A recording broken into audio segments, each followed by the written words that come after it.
Strumming my pain with his fingers, guys. Roberta Flack. That Not song on is this not album. on. I was gonna say this song is not on this album.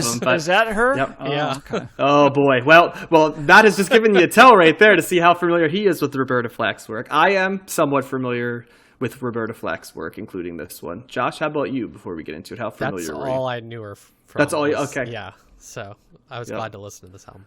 So yes, and now Matt's gonna have to listen to that album so that he doesn't hear the one time from Wyclef every single time. Which album are we talking about? What's the Fugees album? You mean the score? Oh, no, I know that album. The Roberta Flack album. That Yeah. has It's that from song. it's from her second album, which Oh, is that Killing Me Softly? Is it that Yeah. one? yes, Killing Me Softly. Yes, I just pulled it up here. It's like, oh, that one. Okay. Yep. All right. I wasn't sure if that was the name of the album or not, but yeah, I know it's her second surprisingly, album. Yep. nobody's killing her on the cover of that album. So she's just at a piano. Surprisingly, With this Yeah, well, it song. says "Killing Me Softly" is the name of the album, and nobody's getting killed on it. So it's a metaphor, Matt. Oh. Okay. And we'll jump Right. into it right here, but there's a fair amount of metaphors on this album as well. Ooh, so are there ever? yes, and so let's start the clock right now. Josh, walk us through some of those metaphors on this album. Well, you've got love. You've got the Black experience. You've got living in poverty. What else? A lot of like A lot of taboo subjects, I'd say. Yeah. Oh yeah, political leaning, or maybe like I don't want to say social justice, but social issues. I picked up on as well. But yeah, it's all over the place. I'm so glad we listened to this album because it is great and she is great. Not knowing her from anything else except the Fugees cover, but yeah, she sings so beautifully and she has such a strong voice and she's confident in a way that's different than say like Tina Turner, who we recently talked about. I feel like she's got like this no nonsense vibe to her singing. And the songs themselves on this album have a lot of like jazz, like lounge type of inflection to them. A lot of bass that I picked up on, or is prominent, I would say, on the songs. And a lot of, also it almost feels like a soundtrack to like a blaxploitation movie or a movie featuring a black cast in the 70s. I feel like this album is almost ahead of its time from what we've heard up to this point. And I agree wholeheartedly, Josh, with that comment. I have that written down. Yep. Yeah, and also she sings in Spanish for one entire song, which is pretty remarkable. And that song is great. Angelitus Negros, which is black angels, I imagine, or little black angels. But it's a double entendre because it also could be Angelitos Negros if you decide to look at it in a non-Spanish context. Oh, right. Okay. So I did a translation of the song, and it's very interesting what she did right there. So I just had to mention that. Yep. Mm-hmm. And then also have a strong opening compared to what is such a great song, and really sets the tone for the rest of the album. Every song on here is very different from the one previously, even though it's basically her. She's the primary vocalist, and you've got her at the piano and a lot of instrumentation around her. Well, not a lot of instrumentation, but strong instrumentation. This is an album that I wish we had been able to do a little bit more background on. I think it's worthy of discussion in that way, getting to know more about her. But yeah, I really was impressed by this album. Strong production would be my final note. You get a lot of backing. Well, the bass I already said, but also just other instruments as well. And she really brings it on this album. And I feel like I imagine, an album where she got to say what she wanted to say, and there wasn't any sort of studio interference, or it's a real artistic statement is what I'm trying to say. Did you guys recognize a cover on this album? It took me a little while, but I did. Did you, Matt? Oh, I caught it right away. Yeah, I was going to say I did too. I didn't know which album it was surprised. from or what the name it was, but I'm like, that's Leonard Cohen. Like, Yep, I knew it that took right me- away. Oh, Yeah. okay. It took I wrote me- that down. Yep, it took me a minute to realize it because it sang differently, and then I was like, "Wait a second, that's a Leonard Cohen song." There's no way to say goodbye. Is that you got it? Yep. Hey, that's no way to say goodbye. Yep. I wrote that down too. I said, "Sounds like a Leonard Cohen song." There you go. So yeah, that was great. But yeah, that's my strong Roberta Flack album. I'm a big fan. So Matt, what did you think? Yeah, I like this. I think to me it's very jazzy. Like this is, you know, the instrumentation is basically for the most part, you know, the stand-up bass.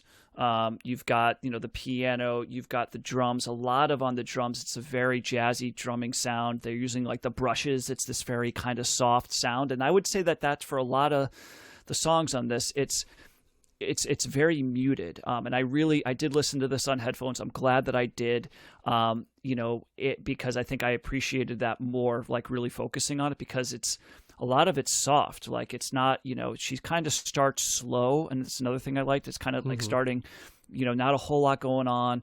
And there is some building. And I think that's my biggest complaint about this is I would like it to build more than it does. I think that if she was able to finish some of these songs, you know, putting more instrumentation forward, not necessarily her voice. I actually think her voice does a really good job of building, and there's some really powerful notes that she's hitting at some of the ends of these songs. But I think that like she could have put in more with the music to like put it over the edge for me. That would have made me, because in my head I was thinking, oh, if they just did this, like I'm actually kind of visualizing in my head what I would like the music to do. And it does it a little bit, but it never does it to the point that I would really like it to, because that's one of my favorite things in music is when you can start from like nothing and then build to this crescendo and layers and stuff. So I do like that. She's got a great voice. And I just love the tone of it. It's, you know, it's very muted. It's tender, you know, it's jazzy. I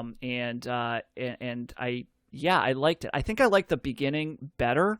I think I might disagree a little bit, Josh. I don't know if, I think some of the songs, certainly there's some difference in sounds. Like, you know, particularly the first three songs are like very different from one another. You know, the second song, the Angelitus Negros, is like it's all Spanish. It's like a Spanish song, like flamenco guitar, and you know, and it's a very different sound. And compared to what's kind of more of like almost like a bluesy kind of funk. It's like some funk stuff's going on here as well. Yeah. You know, as it kind of went on, I was seeing it blend a little bit more into kind of just very, you know, after like the fourth or fifth song, I'm like, okay, it's just going to be a lot of like kind of slow moving, you know, it's very pretty, you know, somewhat melodic, you know, just really beautiful music that, it kind of keeps that, to me, it kind of keeps that, that tone throughout the rest of the album. Not that it's a bad thing, but it just I could have dealt with maybe a little bit more variety. But overall it was very enjoyable, very easy listen. Her voice is great, and I think the only thing I was familiar with is the Leonard Cohen song, because that's what we covered already. But yeah, I do like the jazzy nature of this. Is kind of like a nightclub. I could see this is like something you listen to like at late at night, not like at like 10 or 11, but like at 3 a.m. like, you know, when the bar's cleared out and she's just kind of doing stuff on her own. So yeah, I liked it. I'll give you guys one guess as to how I felt about this album. Yeah, I'm pretty sure you loved it. I freaking love this album. Is this the best album? Is this the best album that we've covered so far, John? Are you going that far? Not the best, but it's very, very high. Josh hit on something right off the bat. This album is way, way ahead of its time. It's genre bending as well. There's a zillion different instruments in this album. There's multiple different strings. I think like big ones like cellos, violins. I don't know enough about strings to go into it, but I'm pretty sure I heard cellos, violins. I wouldn't be surprised if there weren't like violas and what are the other, you know, full string complements, right? That's pretty much it. And the bass. Yep. That's okay. Yeah, I didn't really hear like a stand-up bass, but I heard a regular bass quite a bit. Yep. No, stand-up bass is you didn't hear a stand-up acoustic bass? That's all over the place. I was going to say maybe I did. Maybe that's what this is where I wish I had like better ears for stuff like that. Yeah, but, no, that's definitely apparent. So one of the songs starts off with just a stand-up bass solo. Okay, I was not sure if that was stand-up bass. Yes. Yeah. Okay. That was okay. I definitely heard bass though, because I was gonna say it's all over the place. Guitars. There's interesting drums on this. There's all kinds of brass on this. Saxophones and stuff. So horns. I also love this Angelitus Negros is one of the best songs we've covered. It's fantastic. It's so dusky and atmospheric and like passion. Luckily I can speak enough Spanish that I knew what was going on, but even if you don't know a word of Spanish, you don't need to, because it conveys it. You know what it's about without even having to know what it's about. Our Ages or Our Hearts is a fascinating song because it's like a May-December relationship. Yet somehow it's like designed to scandalize you a little bit, but also very it seems like it has to be autobiographical to some degree for someone, whether it be Roberta Flack or someone else who wrote this. I Told Jesus sounds like a spiritual, to be quite honest.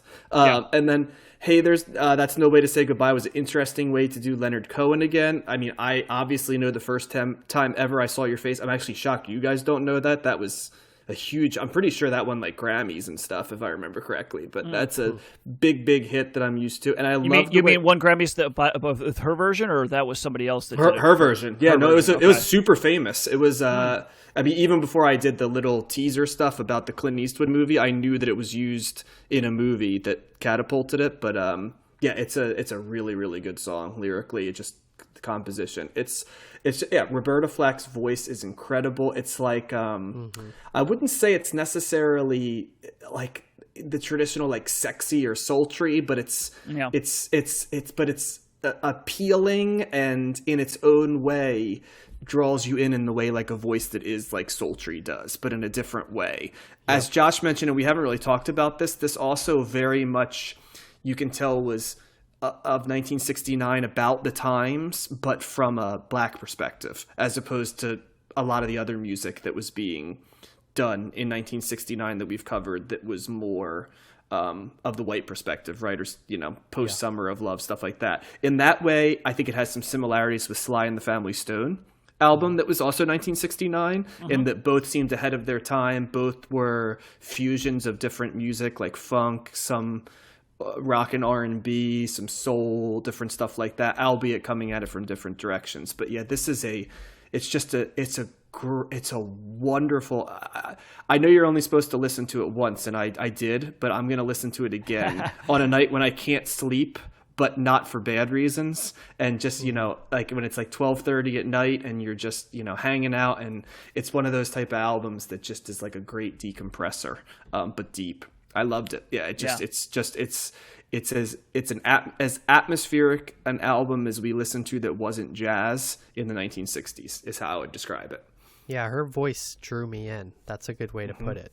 Just listening to it. I wasn't even necessarily paying attention to the lyrics much at the beginning of the listen, but then by the end I was. And she sings about the black experience. It's funny that we just did Nina Simone's second album we covered, in that they both are singing very much about the black experience and the ups and downs of it, although more so in Nina Simone, the downs, right? Yeah. But this one at no point makes you feel that you're detached from it. Roberta Flack always gives you enough to draw you in no matter who you are, whether it be the use of Spanish, to go in a different direction, or, some traditional balladeering, which can get you in the door that you may be more used to. But I do think that's a very interesting dynamic as well. Well, and I was definitely thinking about that Nina Simone Wild as the Wind album when listening to this, because I think that there's similarities in terms of, in parts of the ways that I was approaching this, but this to me was the Nina Simone album was so much darker, and the pain in her voice, and this was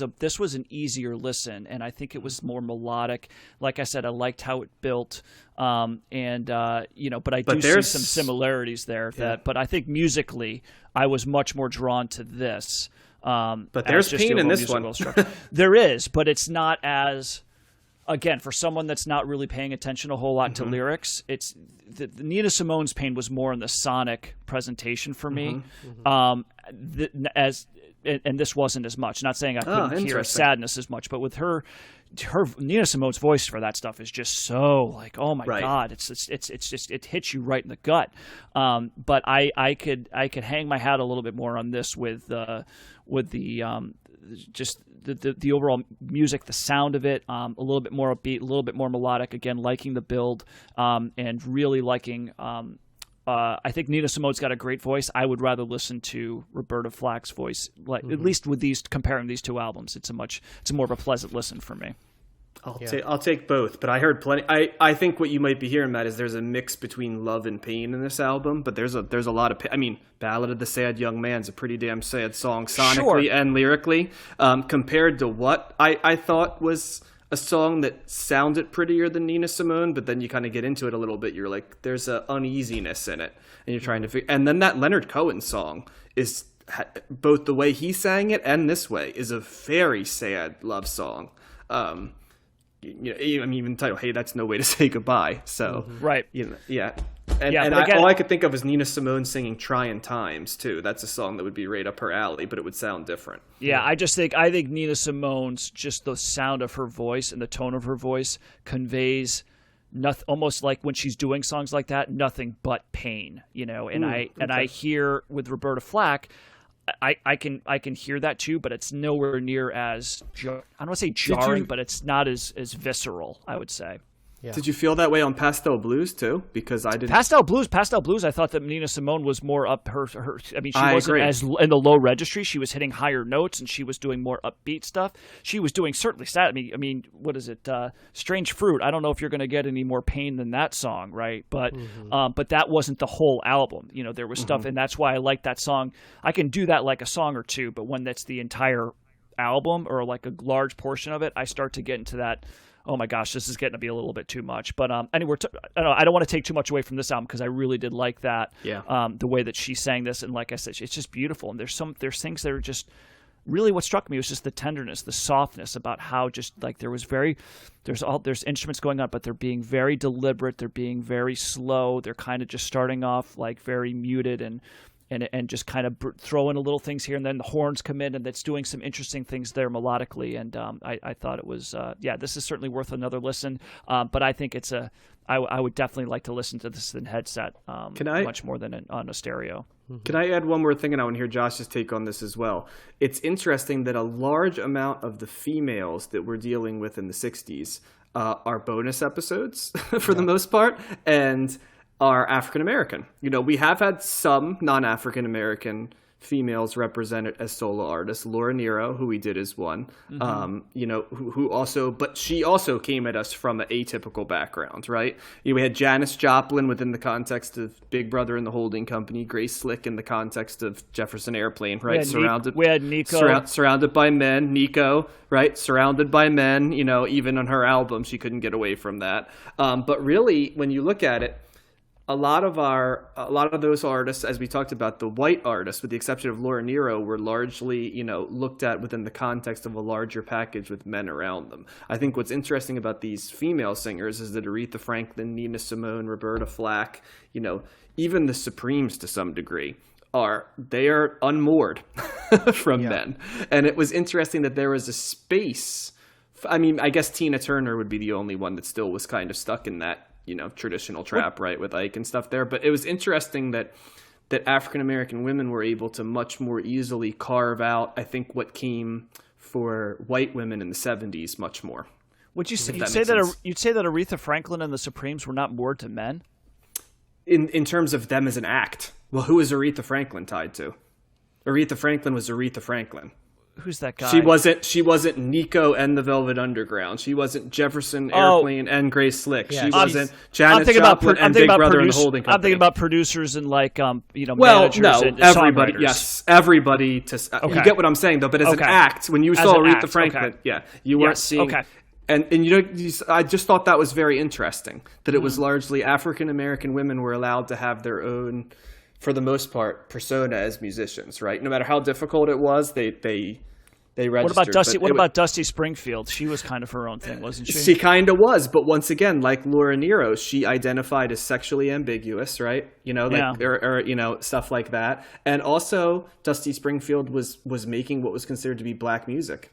Mm-hmm. So it's once again, it's kind of really interesting in that fact. So I just thought about that was very interesting because when we hit the 70s, right, we're gonna have all kind. We're going to have Linda Ronstadt and Carly Simon and Joni Mitchell. And, there's going to be a whole influx of folks, not to mention, Fleetwood Mac, which was a mix of women and men, Heart, which was a mix of women and men. It started moving in that direction. But we weren't there yet in the 60s. And I thought about that. And I think that's what makes these albums by these strong African-American women stand out to me more because they were fighting against a male-dominated business and they were African-American. So, for them to... And interestingly enough, they resonated with the musical press more than white women did, which I think is another conversation in its own right. Well, they're certainly resonating with me more. I agree, and that's what I'm saying. I think so too. It really has. But once again, we'll see in the 70s, right? Because who really are we? I know you guys weren't big fans of Janis Joplin, but I liked her. No, I like Janis Joplin. Oh, okay. So maybe I'm thinking that's so far back, but you guys were sort of atypical on Jefferson Airplane. I'm not big on Jefferson Airplane or Big Brother. Yeah, I would agree with that. I think we all agreed that Nico was not our cup of tea, but we pretty much all liked Aretha Franklin. We pretty much all like Nina Simone. We pretty much all like this Roberta Flack album. We pretty much all like that Supremes album and Dusty Springfield album. So yeah. And then Laura Nero, I think all of us, certainly were kind of in the middle there, but didn't dislike. I forgot my take on that. I forgot, it was a while ago. You'll have to go back and listen. I think I liked it. Well, this is Roberta Flack's highest ranked album on Best Ever Albums. It was ranked number 583 in the 60s, so not even freaking close. Yep, 134 in 1969. Yeah. Should be way, way higher, as in easily in the top 100, way higher. So, but it's easily it's by far her highest ranked album. It's 8,000 overall. Her next highest album is 16,000 overall. So she's not very well represented in this list. Well, Best Ever out, but